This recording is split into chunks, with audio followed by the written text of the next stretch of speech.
தெய்வ அன்பு பிள்ளைகளை, கனி கனின்னா இதய கனி இல்லை, கனின்னா பழம்.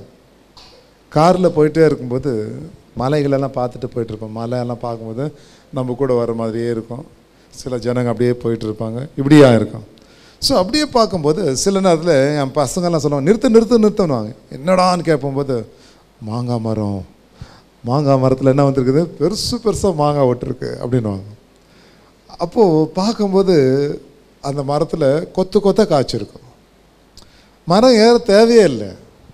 நீங்கள் என்ன பண்ணலாம், அப்படியே நின்று எடுத்துக்கலாம், உக்காந்து எடுத்துக்கலாம். சில காய் படுத்துன்னு இருக்கும், நீங்கள் படுத்துக்குன்னே கூட இல்லை பறிச்சிக்கலாம். அப்போ பார்க்கும்போது கனி கொடுக்கும்போது ஒரு மனுஷன் நிற்கிறான், போகிறவன் கிட்ட வரான், அந்த கனியை பறிக்கிறான், அந்த கனியை சுவைக்கிறான். அது சுவையாக இருந்தால் வான்றான், அது புளிப்பாக இருந்தால் குரங்கு மாதிரி மூஞ்சை பார்த்து அப்படி பார்க்குறான். பாதி கனியை கடித்து அப்படியே வீசி அடிச்சிடறான், ஐயோ ரொம்ப புளிக்குதுப்பா அப்படின்னா. அதை இனிச்சா ரொம்ப ஜாலியாக இருக்கும். ஏதோ கொஞ்சம் புளிச்சா அட்ஜஸ்ட் பண்ணி சாப்பிட்ருவான், ஆனால் ரொம்ப புளிச்சா அவன் போட்டுருவான். புரிஞ்சுங்களா? அப்போது ஒரு கனியை அது சுவை கொடுக்கணும். கனி கொடுத்தா உன் இடத்துல யார் வேண்டாலும் வருவாங்கன்றது தான் அர்த்தம். ஹல்லேலூயா. ஸோ தேவ அன்பு பிள்ளைகளை, அப்போது கர்த்தர் என்ன செய்கிறாருன்னா, என்னுடைய பிள்ளைகள் என்ன கொடுக்கணும், கனி கொடுக்கணும். ஒரு சொல்லுங்க. கனி கொடுக்கும்போது நீங்கள் போற்றப்படுறீங்க. யார் வச்சாங்களோ அந்த மரம் பரவாயில்லப்பா, நல்லா இருக்கட்டும் அப்படின்ற மாதிரி சில பேர் சொல்லுவாங்க. அதுவே இன்னொரு இடத்துல மாம்பழம் என்ன பண்ணியிருப்பாங்க, அடுக்கி வச்சுருப்பான் வண்டியில். ஆனால் அங்கே நிற்க வைக்க மாட்டேங்க, அங்கே வண்டி நிப்பாட்ட மாட்டீங்க. ஏன்னா பணத்தை கொடுக்கணும், பணத்தை கொடுத்து நீங்கள் வாங்கணும். அப்போது மனுஷன் என்ன பண்ணுறான், எல்லாமே ஓசியில் கிடைக்கிறதுக்கு ஏங்குகிறான். ஆனால் தேவ அன்பு பிள்ளைகளை, நீங்கள் எப்படி இருக்குன்னா கனி கொடுக்குற ஒரு பிள்ளையாக இருக்கணும். ஆமேன்னு சொல்லுங்கள். ஆனால் அதுவே நீங்கள் மாம்பழத்தை நீங்கள் வாங்கும்போது பணம் கொடுத்து வாங்கிட்டு காரில் வைக்கிறீங்க, யாரும் உங்களை அதட்ட மாட்டாங்க. அதுவே மரத்தில் நீங்கள் பறிக்கும்போது யாராச்சும் ஓய் யாராவன் அப்படின்னா ஓடு குடுகுடுன்னு ஓடு, உழுந்து ஏஞ்சி பல்ல கூட உடச்சின்னு ஓடுவாங்க சில பேர். அப்போ யோசித்து பாருங்கள், திருடும் போது என்ன ஆகிட்டான், அவன் ஓடுறான். அப்போ திருட்டு வேலை செய்யறாக்கா வாழ்க்கையில் ஓடினே இருக்கும், பயம் அவங்கள விரட்டி கொண்டே இருக்கும். ஸோ இதுதான் விஷயம். ஸோ இன்னைக்கு கனியை கொஞ்சம் நம்ம பார்க்கலாம். ஒரு அல்ல சொல்லுங்க. அப்போது ஆண்டவர் நமக்கு சொல்கிறார், என் பிள்ளைங்க ஒரு மரம் செடியெல்லாம் பலனும் பூவும் கனியும் கொடுக்கறது, என் பிள்ளைங்களை நீங்களும் அதை காட்டிலும் பலனை கொடுக்கணும். அப்போ நம்ம பலன் கொடுக்கணுன்னா என்ன செய்யணும்? இன்றைக்கி நிறைய பேர் பாருங்கள், வேலை இல்லாத இருப்பாங்க. சில பேர் வேலைக்கு போவாங்க, அவங்களுடைய சம்பளம் அவங்களுக்கு பத்தாமல் போவோம். இதெல்லாம் ஏன் அப்படின்றது நம்ம இப்போ கொஞ்சம் பார்த்துருவோம். ஹல்லேலூயா. அப்போது யோசித்து பாருங்கள், எல்லாத்தையும் காட்டிலும் பெரிய வேல்யூபிள்ன்ற உயிரையும் ஆரோக்கியத்தையும் உங்களுக்கு கொடுத்துருக்காரு. அப்போது நீங்கள் பலன் கொடுக்காவிட்டால் நீங்கள் எல்லாருக்கும் பலன் கொடுக்கணுமா? அதுதான் ஆண்டவர் விரும்புகிறார்.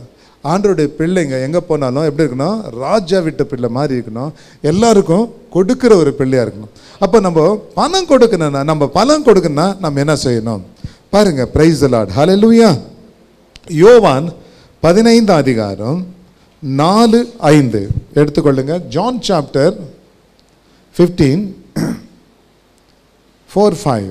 என்னில் நிலைத்திருங்கள், என்னில் நிலைத்திருங்கள், நானும் உங்களில் நிலைத்திருப்பேன், நானும் உங்களில் நிலைத்திருப்பேன். கொடியானது திராட்சை செடியில் நிலைத்திராவிட்டால், கொடியானது திராட்சை செடியில் நிலைத்திராவிட்டால் அது தானாய் கொடுக்க மாட்டாது, கனி கொடுக்க மாட்டாது. சரி, என்னில் நிலைத்திருங்கள். யாரில் நிலைத்திருக்கணுமா?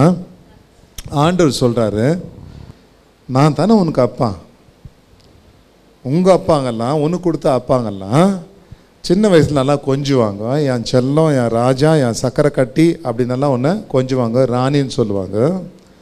வளர வளர ஒரு 3-4 வயசு வரைக்கும் உன்னை தூக்குவாங்க.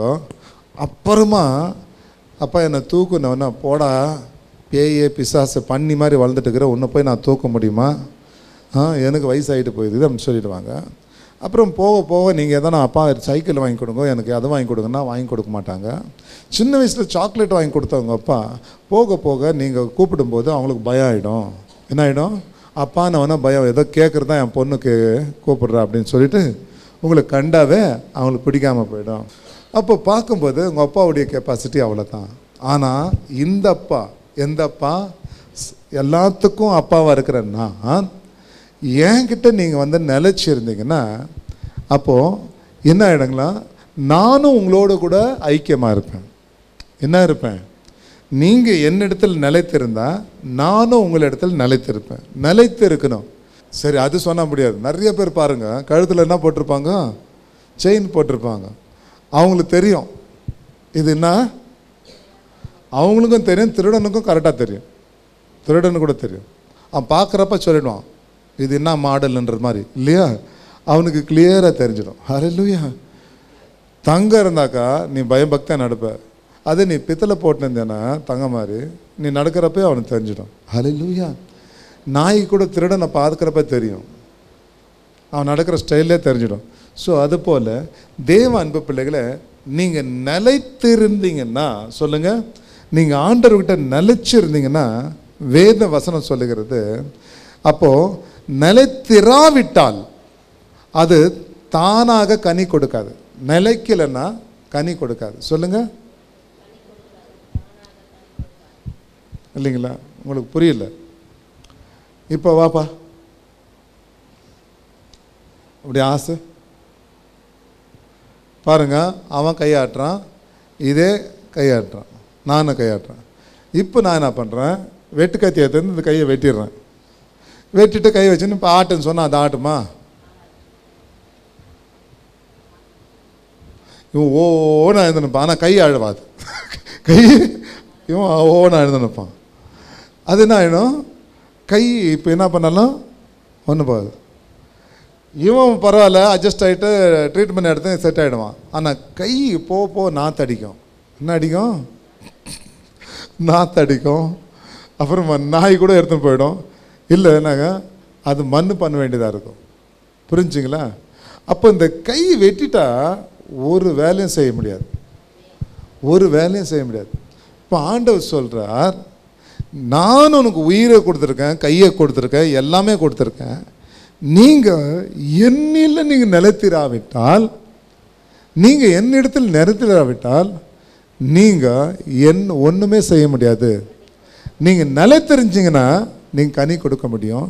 நிலைத்திராவிட்டால், ஹல்லேலூயா, அது தானாய் கனி கொடுக்க மாட்டாதது போல நீங்களும் என்னிடத்தில் நிலைத்திராவிட்டால் கனிக்கு கொடுக்க மாட்டீங்க. இப்போ நீங்கள் நினச்சிருக்கலாம், என் கை என் கால் நல்லா இருக்க, காலில் கூட நான் என்ன பண்ணியிருக்கேன், கோல்டு சோப்பில் போட்டு தான் குளிச்சுட்டு வந்துக்கிறேன் பாஸ்டர், நான் நல்லா இருக்கிறேன் அப்படின்னு நினைக்கலாம். ஆனால் உங்கள் உயிர் ஆண்டவருது. நீங்கள் ஆண்டவருக்குள்ளே ஐக்கியமாக இல்லைன்னா என்ன நடக்குமோ தெரியாது. விபத்து நடக்கலாம், பிரச்சனை நடக்கலாம், ஒருத்தன் அடிக்கலாம், உங்களை பிடிக்கலாம், உங்களை என்ன வேணாலும் செய்யலாம். ஆனால் ஆண்டவருக்குள்ளே நீங்கள் நிலைச்சிருந்தீங்கன்னா, உங்கள் மனுஷெல்லாம் ஆண்டவருக்குள்ளே இருந்து ஆண்டவருடைய பிள்ளையாக இருக்கும்போது உங்கள் கண்ணுக்கு தெரியாது. உங்கள் பக்கத்தில் நீங்கள் ராஜா வீட்டு பிள்ளை, ஒரு இப்போ ஒரு பிரைம் மினிஸ்டரோ ஒரு சீஃப் மினிஸ்டரோ போகும்போது 4 கார் முன்னாடி இப்படி பின்னாடி வரும். கரெக்டு தானேங்க? போகிறப்பெல்லாம் டிராஃபிக்கெல்லாம் சிக்னல்லாம் ஓப்பன் ஆகும், பார்த்தீங்களா? இப்போ தடைகளெல்லாம் ஓப்பன் ஆகுது. அதே போல் நீங்கள் ஆண்டவர்கிட்ட நீங்கள் நிலைச்சிருந்தீங்கன்னா நீங்கள் எந்த காரியம் செய்ய போனாலும் எல்லாம் ஓப்பன் பண்ணி உங்களை ஆண்டவர் ஆசீர்வதிப்பார். ஒரு அல்ல சொல்லுங்கள், உங்கள் முன்னாடி தூதர்களும் உங்கள் பின்னாடி தூதர்களும் உங்களை காவலை வைப்பார். அப்போது நீங்கள் ஆண்டவருக்குள்ளே நிலைச்சிருந்தீங்கன்னா கண்டிப்பாக உங்கள் தேவைகளெல்லாம் ஆண்டவர் சந்திப்பார். இன்றைக்கி நீங்கள் எளிமையாக இருக்கலாம். தாவீது கூட ஒரு காலத்தில் எளிமையாக தான் இருந்தான், ஆடு மேய்ச்சிருந்தான். ஆனால் அவன் ஆண்டவருக்குள்ளே நிலைச்சிருந்தான், பாடிட்டு இருந்தான், ஆண்டவரை உயர்த்து கொண்டு இருந்தான். வர வர வர அவன் பலன் பெற்று அரசனாக மாறிவிட்டான். கைகளை தட்டுங்க. அப்போது அவன் அரசனாக மாறினான். ஹல்லேலூயா. அப்போது தேவ அன்பு பிள்ளைகளை, கனி கொடுக்காவிட்டால் நீங்கள் காய்ந்து போயிடுவீங்க. கனி கொடுக்காவிட்டால் என்ன ஆகிடுவீங்க? காஞ்சி போடும். அப்போ கனி என்பது ஒரு சரீரத்தில் முக்கியமாக ஆரோக்கியத்தை குறிக்கிறது. ஒரு சரீரம் ஆரோக்கியத்தை குறிக்கிறது. அப்போது ஆரோக்கியம் நல்லா இருந்தால் அந்த மனுஷன் அதே போல் அந்த செடி என்ன ஆகிடும், நல்லா வளரும். நல்லா வளரும். சில பேர் பாருங்க சரியாக வளர்ந்துருக்க மாட்டாங்க. கேட்டால் அவன் சொல்லுவாங்க, சின்ன வயசில் போலியோ இன்ஜெக்ஷன் போடல, அது போடல, இது போடல, சரியாக பார்த்துக்கல, ஏழையாக இருந்தோம், அதனால் இப்படி ஆயிடுச்சு, இன்னொரு பிள்ளை யாருக்கு கொடுத்தோம், அது பாரு நல்லா வளர்ந்துருச்சு அப்படின்னு சொல்லுவான். எங்கே எருவு அதிகமாக இருக்குதோ அங்கே சிலது வளரும். அதே போல் தான் உங்கள் வாழ்க்கையில் கூட நீங்கள் ஆண்டருக்குள்ள ஜெபிக்கிற ஜெபம் ஸ்ட்ராங்காக இருந்தீங்கன்னா நீங்கள் பலம் பெறுவீங்க. நீங்கள் ஜெபிக்கிற ஜெபம், நீ ஏழையாக இருக்கலாம், பணக்காரனாக இருக்கலாம், அது ஆண்டவர் விரும்புறதில்ல. நீங்கள் ஜெபிக்கும் போது உங்கள் ஜெபத்தை பார்த்துட்டு உங்ககிட்ட வந்துடுறாரு. யாருக்கிட்ட தங்கம் அதிகமாக இருக்கிறதோ அங்கே நான் வரேன்னு சொல்ல, எங்கே 2-3 பேர் என் நாமத்தை கூடி ஜெபிக்கிறார்களோ துதிக்கிறார்களோ அங்கே நான் வருவேன் என்றார். ஹல்லேலூயா. அது ஏழையாக இருக்கட்டும், பணக்காரனாக இருக்கட்டும். அப்போ நீங்கள் துதிக்கும் போது ஆண்டவர் வந்துட்டாவே உங்ககிட்ட இருக்க குறை நீங்கிடும். ஆமென் சொல்லுங்கள்.